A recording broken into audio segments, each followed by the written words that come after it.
Alors sur ce type de microscope, quand vous le recevez, il est démonté. C'est-à-dire que la tête trinoculaire n'est pas montée. Il faut simplement la monter, c'est assez facile, hein. Il y a un petit ergot et ensuite on visse.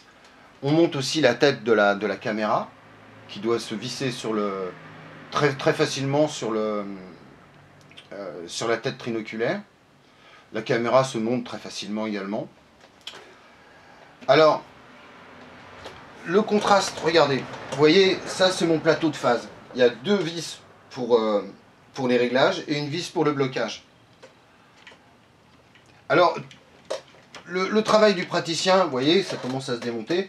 Le travail du praticien, en fin de compte, c'est vraiment d'obtenir le meilleur centrage pour le contraste de phase.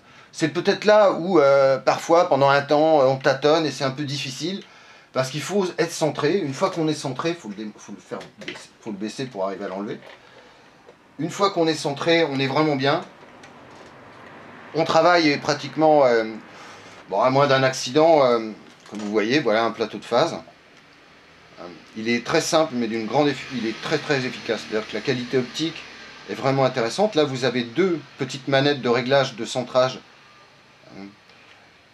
qui permet en fin de compte de décentrer, de recentrer en fin de compte l'anneau de phase par rapport à l'anneau de phase qu'il y a dans l'objectif plan. Donc ça, c'est un réglage fin, mais au départ, il faut faire déjà le réglage au montage. Vous voyez, il faut monter au mieux l'appareil. Il y a des techniques pour, suivant ce que vous préférez en fin de compte, des techniques de centrage.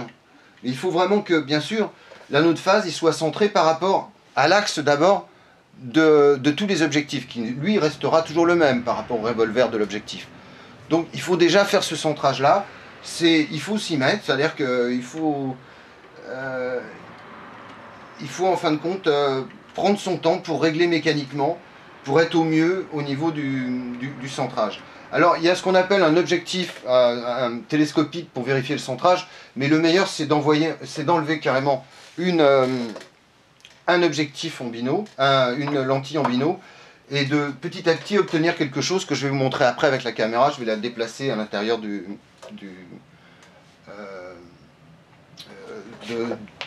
microscope.